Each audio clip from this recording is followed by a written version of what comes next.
রামিজ রাজা আপনি লিখেছেন, কাউকে সিজদা করা তো শিরক, তাহলে আল্লাহ শয়তানকে আদম আলাইসাল্লামকে সিজদা করতে বলেছিলেন কেন? প্রথম কথা হলো যে এটি ছিল আদম আলাইসাল্লামের যে শরিয়াত, সে শরিয়াতে মোহাম্মদ সাল্লাহ সাল্লামের শরিয়াতে আল্লাহ ছাড়া কাউকে সিজদা করা যাবে না, সেই জন্য অনেক নবীর শরীয়তে নিষেধ ছিল। হয়তো তাদের ওখানে তাঁর শরিয়াতে হয়তো এটি সম্মান সূচক সিজদা করা জায়েজ ছিল। আর সবচেয়ে বড় কথা হলো যে এই ঘটনা ঘটেছে এমন জগতে, যে জগৎটি আসলে এই পৃথিবীর বাইরের জগৎ। তো পৃথিবীর এই জগতে মানুষের জন্য আল্লাহ তাআলা শরিয়ত এবং বিধিবিধান দিয়েছেন, সেখানকার জন্য হয়তো এটি প্রযোজ্য ছিল না। আর আরেকটি বিষয় হলো যে এটি নিছকই একটি এক্সেপশনাল অর্ডার আল্লাহ সুবহানাহু ওয়া তাআলার, যেটা আসলে অন্য ক্ষেত্রে প্রযোজ্য নয়। সাধারণ ক্ষেত্রে আল্লাহ সুবহানাহু ওয়া তাআলা যেহেতু পরিষ্কারভাবে অন্য কাউকে ইবাদত করতে, দাসত্ব করতে আল্লাহ নিষেধ করেছেন, বিধায় এটি সাধারণ ক্ষেত্রে প্রযোজ্য, কিন্তু এক্সেপশন ইজ এক্সেপশন, সেই হিসাবে এটিকে আমরা ধরতে পারি। আবার অনেকে ব্যাখ্যা করেন যে এখানে আসলে সিজদা আল্লাহকেই দিতে বলা হয়েছে, কিন্তু আদমের সম্মানার্থে আল্লাহকে সিজদা দিতে বলা হয়েছে। আদমের সৃষ্টিতে মুগ্ধ হয়ে, বিমুগ্ধ হয়ে আল্লাহকে সিজদা নিবেদন করা কৃতজ্ঞতা স্বরূপ, এটি এক প্রকার আদমকে সিজদা সম্মান করা। তো এটাকে অনেকে বলেন যে আয়াতের যতগুলো আয়াত আসছে সেখানে উসজুদুলি আদম মানে এই লি হুরমাতি আদম আও লি তাযীমি আদম, আদমের সম্মানার্থে আল্লাহকে সিজদা করো। অনেকে এই ব্যাখ্যাও করেছেন। তো সিজদা যে আল্লাহ ছাড়া কাউকে করা শিরক, সেটি কোরআন বিভিন্ন আয়াত এবং হাদিসের আলোকে দিনের আলোর মতো পরিষ্কার, বিধায় সেই জায়গাটা আমাদের কাছে পরিষ্কার থাকতে হবে। জাহাঙ্গীরনগর ইউনিভার্সিটির আদি নাম ছিল জাহাঙ্গীরনগর মুসলিম ইউনিভার্সিটি। বিষয়টা নতুন করে আলোচিত হচ্ছে, অনেকে একে আদি নামে ফিরিয়ে আনার কথা বলছেন। বিষয়টা কতটা জরুরি মনে করেন? দেখুন, কোনো বিশ্ববিদ্যালয়ের নাম মুসলিম হওয়া জরুরি নয়।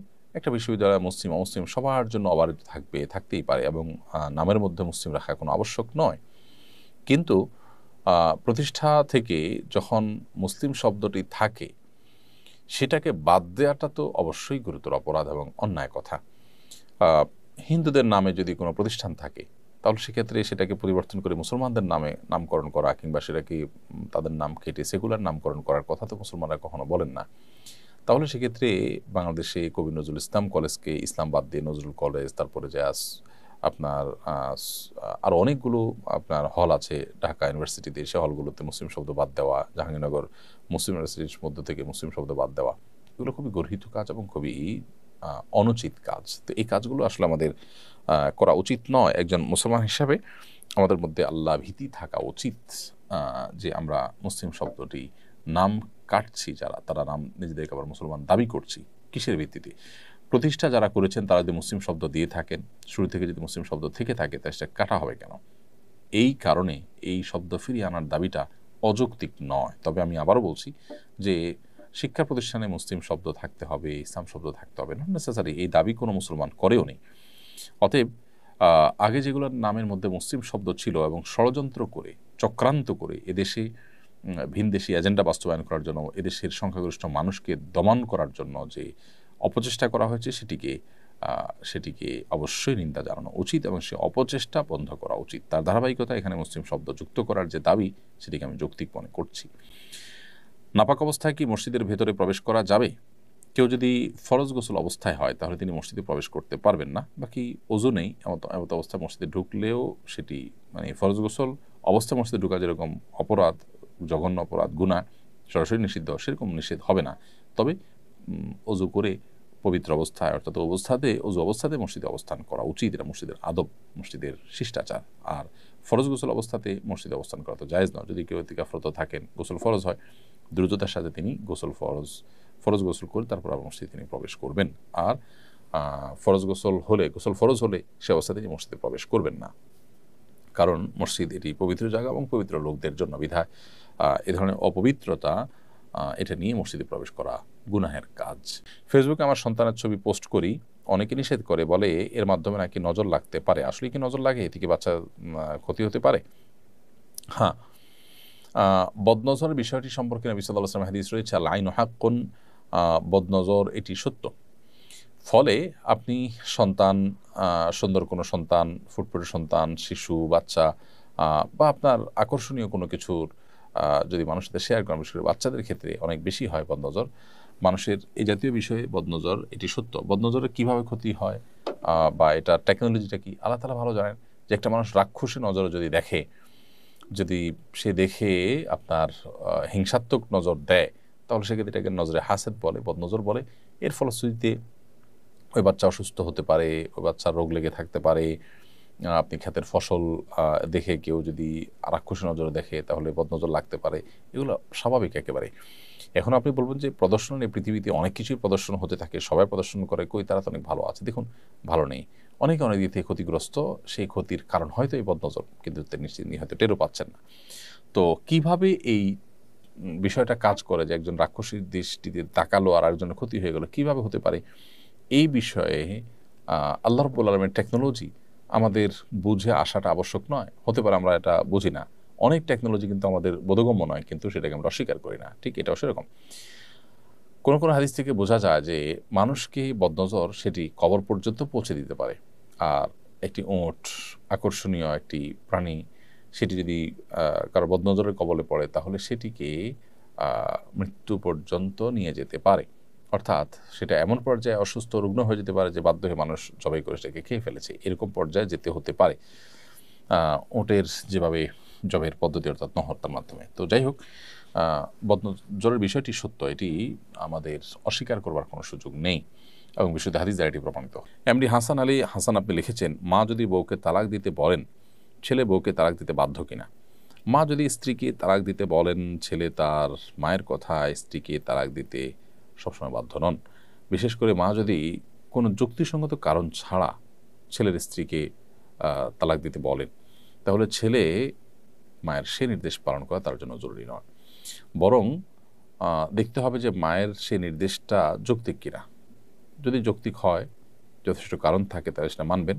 আর যদি মনে হয় যে অযৌক্তিক বা অন্যায়, অনেক সময় ছেলের বউর প্রতি তার কোনো বিশেষ কারণে অপছন্দ বা ভালো না লাগা রয়েছে, এরকম কোনো ব্যাপার স্যাপার থাকলে সেক্ষেত্রে আপনার জন্য মায়ের সে নির্দেশ পালন করা জরুরি না। মা বাবার সব নির্দেশ পালন করা জরুরি, কিন্তু যে নির্দেশ পালন করতে গিয়ে কোনো অন্যায় করতে হবে, আপনাকে কারোর প্রতি অবিচার করতে হবে, সেটি পালন করা কিন্তু আপনার জন্য জরুরি বা আবশ্যক নয়, বরং সেটি অমান্য করা আবশ্যক। কারণ আল্লাহর অবাধ্য হয়ে কারোর প্রতি জুলুম করে মা বাবার আনুগত্য করতে আমাদেরকে কিন্তু বলা হয়। মা বাবার আনুগত্য আমরা করবো, কিন্তু মা বাবা কাউকে খুন করতে বলে যেরকম খুন করবো না, ঠিক এভাবে স্ত্রী যদি নিরপরাধ হয়, তাহলে তাকে তালাক দিতে বললে আমরা তালাক দেবো না। তবে যদি মা বাবা যৌক্তিক কোনো কারণে সেটি বলেন, তাহলে অবশ্যই সেটিকে মানতে হবে সন্তান হিসেবে আমাদের। এখানে ইব্রাহিম আলাইহিসসালাম তার ছেলে ইসমাইল আলাইহিসসালামকে তার স্ত্রীকে তালাক দেওয়ার জন্য পরামর্শ দিয়েছিলেন, তিনি সেটা শুনেছেন। ওমর রাদিয়াল্লাহু তাআলা আনহু তার ছেলেকে তার স্ত্রী তালাক দেওয়ার জন্য বলেছেন, তিনিও সেটা শুনেছেন। এই যে ব্যাপারগুলো রয়েছে, এগুলো এক্সেপশন ছিল। কারণ হলো তারা ইব্রাহিম ইসলাম নবী হিসাবে এবং ওমর রাদিয়াল্লাহু তাআলা আনহু আল্লাহ নবী সাল্লাল্লাহু আলাইহি সাল্লামের খলিফা হিসাবে তাদের যে দূরদর্শিতা ছিল, তাদের যে বিবেচনা ছিল, সেটা অবশ্যই অন্যায়ের ঊর্ধ্বে। অর্থাৎ তারা অন্যায় বা জুলুম বশত কোনো নির্দেশ করে থাকবেন, এটি হতে পারে না বা এটির সম্ভাবনা নেই। বিশেষ করে নবীর ক্ষেত্রে তো এটা মোটেই নেই। তো সেই জায়গা থেকে তাদের নির্দেশটা সম্পূর্ণ ভিন্ন। এখন আপনার আমার মা বাবা, আমরা যারা আছি, আমরা কিন্তু তাদের মতো নই, যার কারণে আমাদের ভালো মন্দ বিবেচনা করে তারপরে সেটিকে আমলে নিতে হবে।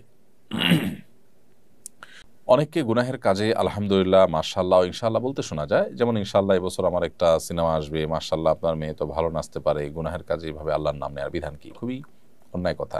এটা ইসলামী জ্ঞান না থাকার কারণে, ইসলামী জ্ঞানের অভাবের কারণে আমরা আসলে করে থাকি। কোনো অপরাধ কর্ম, কোনো গুনাহের কাজ, কোনো পাপের কাজ করাটা, এটা তো ইটসেলফ একটা অপরাধ। সেটার সাথে মাশাআল্লাহ, সুবহানাল্লাহ, আলহামদুলিল্লাহ, ইনশাআল্লাহ এগুলো যুক্ত করাটা প্রমাণ করে যে সেই কাজটাকে আপনি অপরাধ মনে করছেন না। আপনি কাউকে খুন করবেন, যদি আপনি বলেন যে ইনশাআল্লাহ আমি কাউকে খুন করবো, তাহলে বিষয়টা কি দাঁড়ালো? এই বিষয়টা তো এই দাঁড়ালো যে আপনি খুন করাটাকে ভালো মনে করছেন, সেটাকে আপনি অ্যাপ্রিসিয়েট করছেন। তাহলে অপরাধকে অপরাধ মনে না করাটা ডাবল অপরাধ। একে তো আপনি অপরাধে লিপ্ত হলেন, আবার অপরাধকে কোনো দোষের বিষয় মনে করলেন না। তো এই জন্য একজন মুসলিম কখনো আসলে এই বিষয়গুলোতে অসতর্ক থাকতে পারেন না। অপরাধ বোধ কমে গেলে সাধারণত এই বিষয়গুলো হয়। ইসলাম সম্পর্কে ধারণা থাকার কারণে এগুলো হয়ে থাকে। যারা এগুলো করছে তারা আল্লাহকে ভয় করে সরে আসবেন এবং এগুলো বলবেন না। আপনি পাপের কাজে লিপ্ত আছেন, আপনার মধ্যে অপরাধ বোধ কাজ করেও যে আমি অন্যায় কাজ করছি, ফিরে আসা দরকার, ফিরে আসবো, আল্লাহ আমাকে তৌফিক দান করুন, সে মানসিকতা আপনার মধ্যে থাকা উচিত। রেজাউল করিম রিমন লিখেছেন, অফিসের কাজে বাহিরে গেলে গাড়ি ভাড়া নেওয়া হয়। প্রশ্ন হলো, ওই কাজ পায়ে হেঁটে গিয়ে করা এবং গাড়ি ভাড়া নিয়ে নেওয়া কি জায়েজ হবে? বা রেজাউল করিম, অফিসের কাজে বাহিরে গেলে আপনাকে যে গাড়ি ভাড়া দেওয়া হয় সেটা আপনি পাবেন।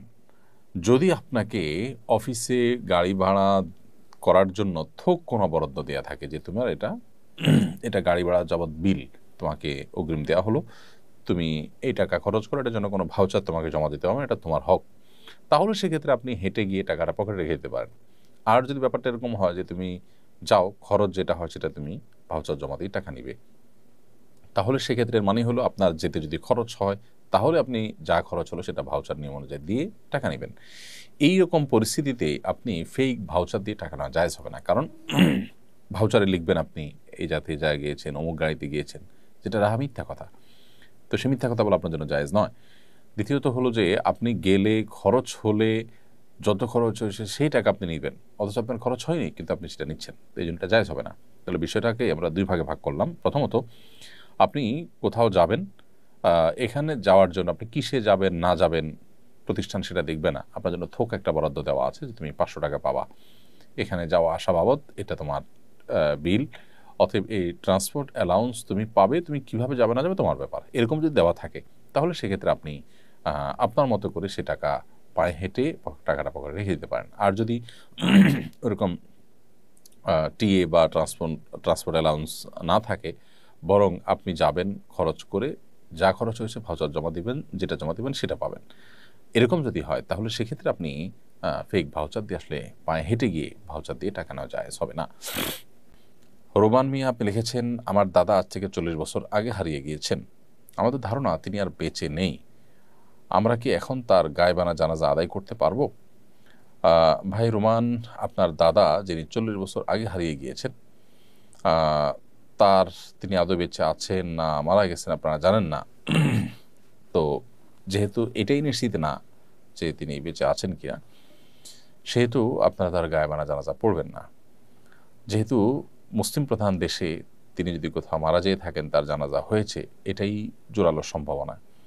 অতএব যদি জানাজা হয়নি, সেটি আপনাদের জোরালো সম্ভাবনা থাকে, এমন কোনো জায়গায় হারিয়েছে যে এখানে হারানোর ফলে আসলে তার জানাজা দেওয়ার মতো কেউ থাকবে না, তাহলে সেক্ষেত্রে গায়বানা জানাজা প্রশ্ন আসে সাধারণত। বিধায় আপনাদের উপরে গায়বানা জানাজা এখানে আবশ্যক নয় বা প্রযোজ্য নয়।